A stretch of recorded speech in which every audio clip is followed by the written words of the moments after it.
Hi, it's Pam Warwick, and I'm back for session 1, part 2. This time for grades 1 and 2. First and second grade, here we go.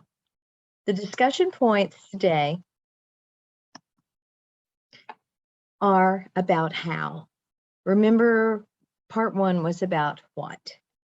And so today, as we look at how, it's identification of priority standards or those major clusters. Looking at a pacing guide, actually creating one, all right? It's a grade level timeline. And then purposeful planning.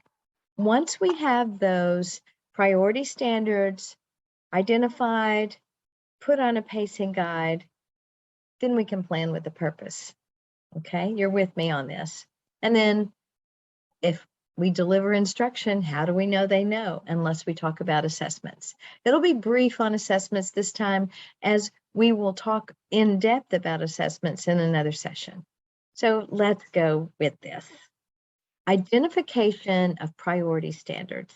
The big green check reminds us that it's identified in Achieve the Core and list in the DOE and the learning standards with a green block with a green square. And so I want you to remember, these are the ones that are the elements, the objectives that must be taught, must be mastered in order to be successful at the next grade level. So how do I know which standards are the priority ones? The green ones. So let's look for green, right? It's not time for March go green yet, but let's look for green as in the major clusters of the standards at first grade. You notice there are also blue and yellow.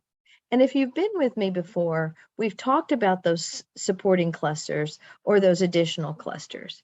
So what types of things do we have to take with us in first grade in order to be a very successful student in second? So we really know what they are.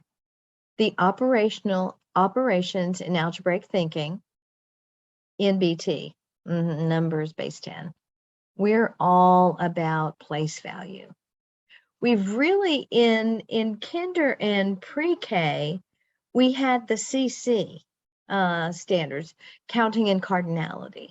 And so they introduced the number system or the basis or the foundation of numeracy, like the foundation of literacy.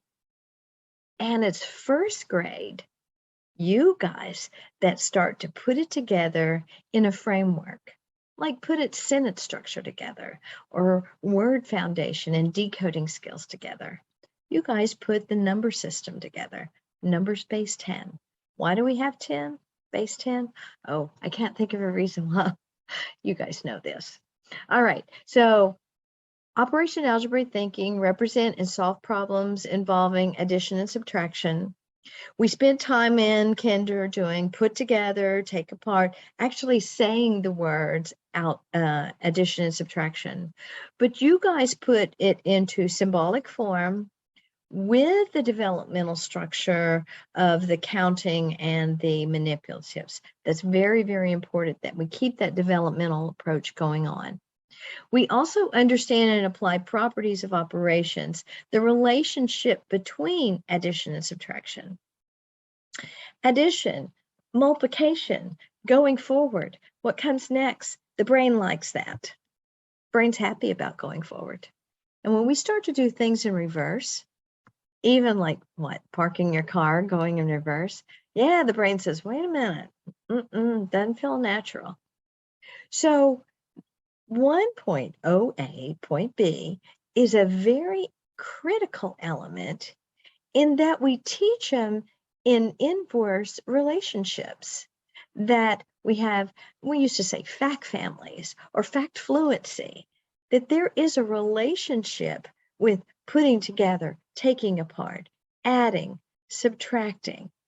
All right, so that is a critical element. You think, oh, well, we've done add and subtract, just skip on down to add and subtract within 20.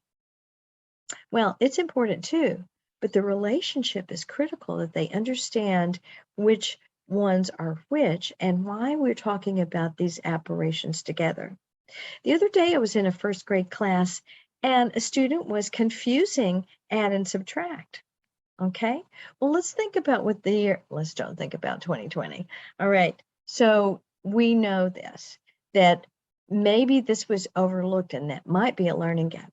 We want to make sure that our kids get these OAs. All right, add and subtract within 20, the relationship and problem solving, and what else? Oh, work with addition and subtraction, and we say equations. All right, so we say the number sentence, kinder and first, and then we take that number sentence into equations, maybe even a missing addend. All right, then NBT hits hard. Work with extending the counting sequence. Actually, I think we're going to go to what? 100 and 120. All right, so we want it operational to 20 at this time, but numbers are not going to explode operationally until probably second and really in third, and giant explosion in fifth grade where the millions and billions, okay? They do a great job with exponents. But we are going to really establish that numeracy in that it's a counting sequence. And what comes, if we're counting by tens, what comes after 10 and 20 and 30? So, okay, so that's really important that we do that. And then understanding place value. All right, so it's really important that we work with those base 10 blocks, making 10, making 20, and that we put a relationship with the order of writing the number. Makes a difference in the representation of the value of that number. Well, it's a lot of vocab, right? But you guys can do that. And then using place value understanding and properties of operations to add and subtract. That's why we're going to do the place value chart, the PVC. I always like PVC. All right, place value chart. All right, and we might say regrouping and things like that, making 10, and then what happens when we have 11 in the ones? You got it. So that's really what's going on there. And then surprise, surprise, you guys are the first one to have a measurement priority standard. We've learned about, in pre-K and kinder, we've learned our shapes, and we've talked about length and height, but not as priority, all right? So here we go. Measure lengths indirectly, and by iterating, length units. Have to say the units, that's really important. All right, and then so what is support? Oh yeah, so what? Everything in first grade is important? Yeah, everything's in priority in first grade. So the supporting clusters, all right, supports the major cluster or the priority standards, represent and interpret data. Actually, you know, we've got that theme of the stats or the data all the way through K5. It doesn't get priority until way up there, but we're going to support with it. And then June topics. All right, tell and write time, reason with shapes and their attributes. So additional is exactly what that is. Additional. What actually the DOE and what the National Math Council says, National Teachers of Mathematics Council, is an awareness. Additional clusters that they have heard it, seen it, they have an awareness. The green priority, we have to have complete mastery. So let's take a look at second grade. So you saw what we have at first. Thinking about that, then our first grade teachers will make sure that our first grade students are successful in second because they're bringing that to the table. So priority, again, the green dots, right? The green squares. Represent and solve problems involving add and subtract. We just continue with bigger numbers. Add, subtract within 20. You notice they, remember that? Oh yeah, the relationship with add and subtract. That's you guys, first grade. Because in second, we expect them to have it. All right, so they know the difference. They know the relationship exists. Then we skip on down, understand place value. Just our numbers are bigger and we're going to do more with it. Use place value understanding and properties of operations to add and subtract. We start talking about things like commutative, that we can switch the order with addition. And here we go again, measurement. Measurement and estimate lengths in standard units. very important that anytime we do measurement, we're still doing the same thing with numbers as in the OA standards and the NBT standards.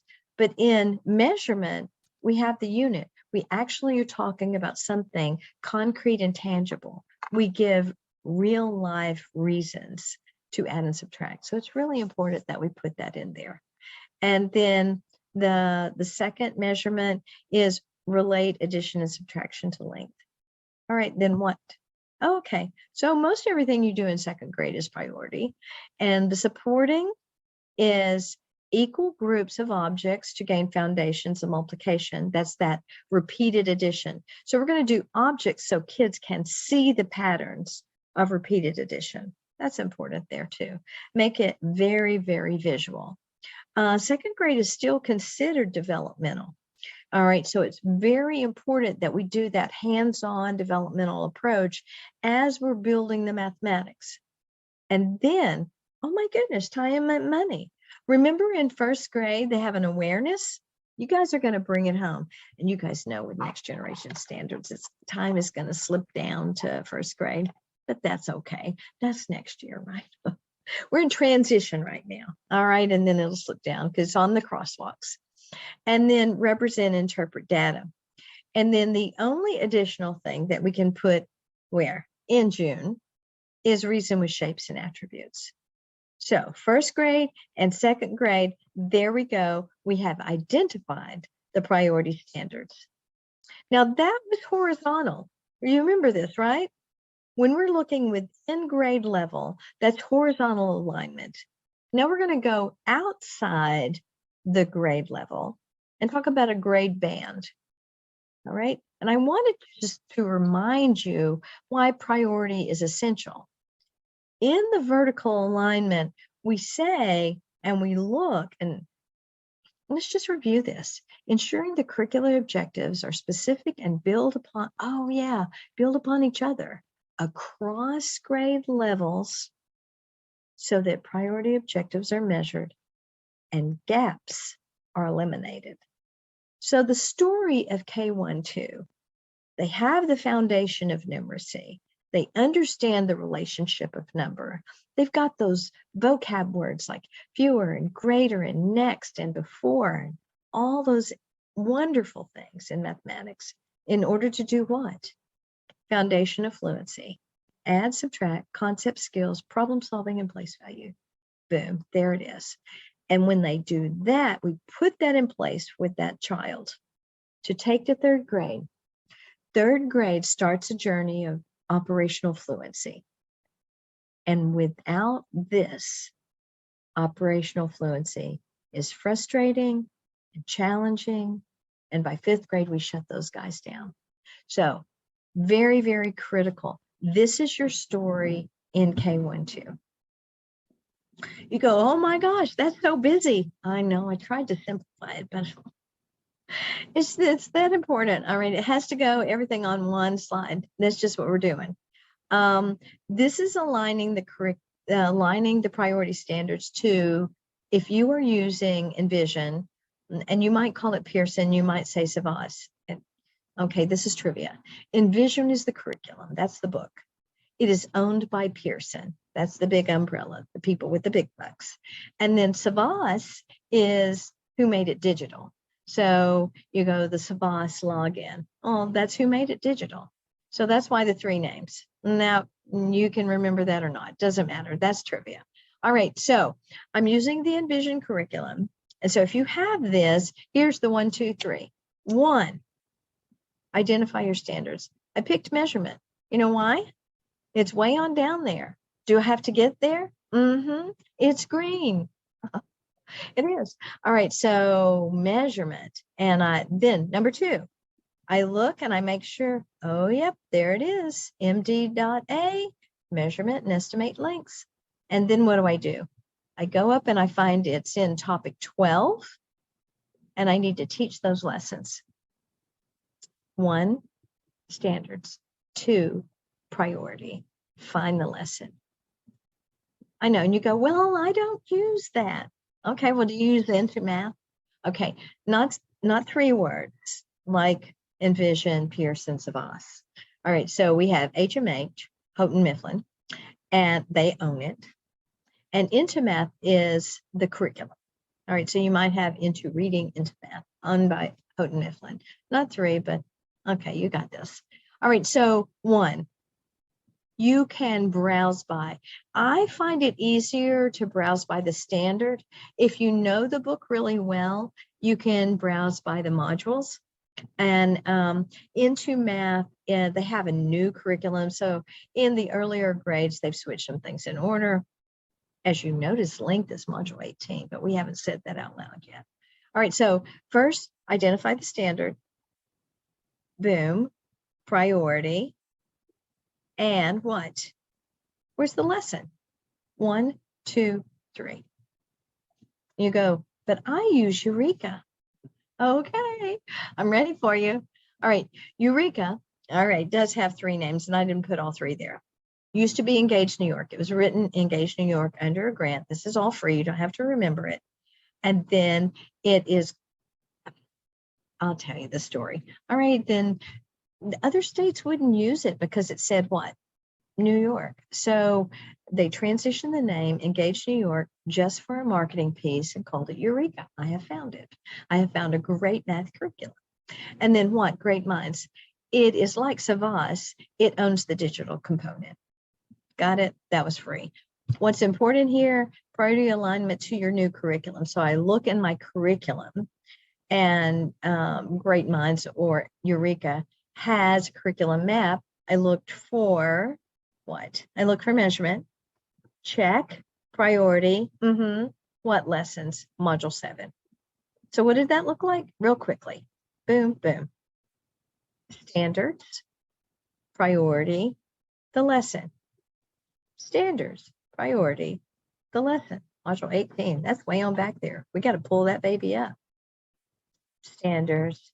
Priority. The lesson. Standards. Match it to the priority. Put the lessons in the pacing guide. That's it. All right. Not rocket science. It is rocket science if we don't know a sequence in planning, a sequence to get these kids ready. All right. So you might say, wait a minute, put it in the pacing guide. What pacing guide? Well, you might use a matrix, big squares. I don't know how, a specific calendar. Taught at one school one time, and we used our calendar in the department meetings and put it there so we would have the calendar dates and the modules and everything on it. Very organized school. I had a good time teaching there. So if you don't have one, you don't have anything, I made this. Now I have actually 2 that I use. Now this is the one that lines up vertically. That's the way my brain thinks. So that I want the second column, I'm going to pick all those priority standards.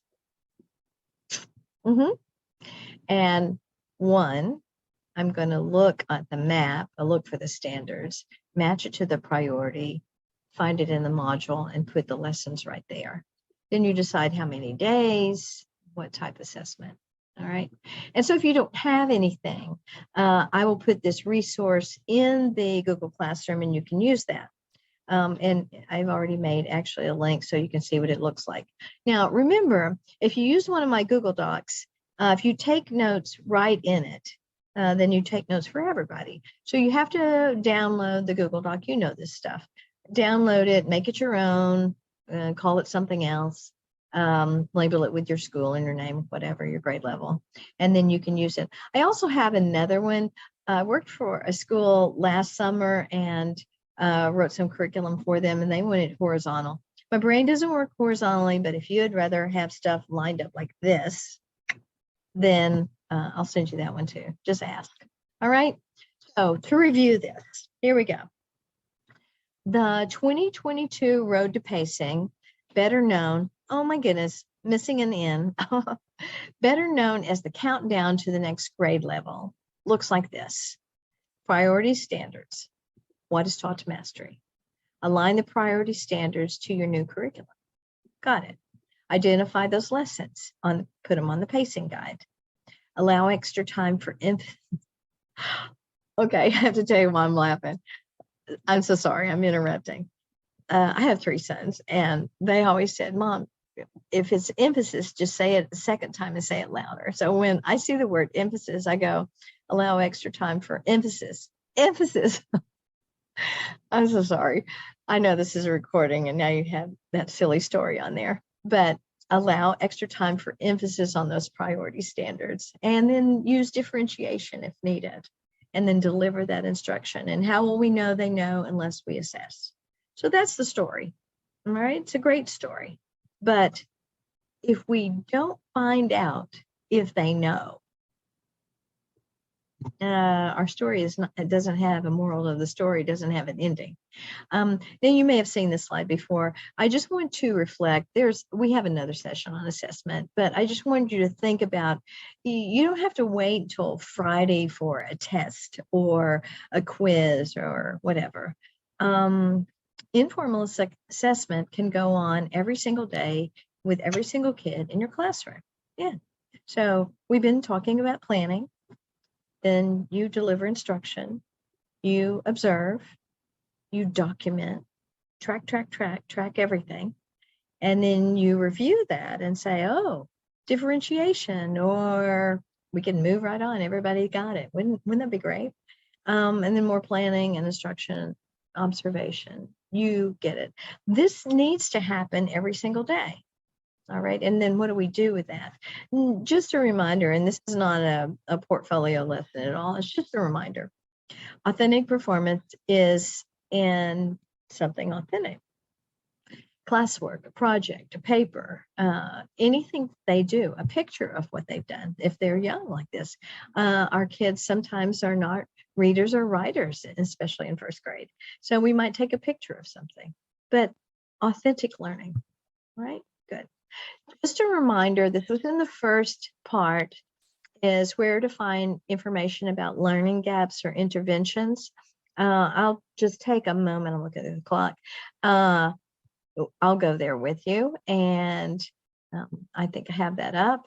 Remember, if understanding place value, we have a hard time with that, you can look at this and say, oh, that's that vertical alignment stuff. Here's some learning gaps. Go back and pull those types of problems so that your kids can be successful. We'll talk again about assessment later. I just wanted to remind you of that. Such a great source, right? And then, the crosswalk gives you more and more and more information about those standards, actually examples of all the problems.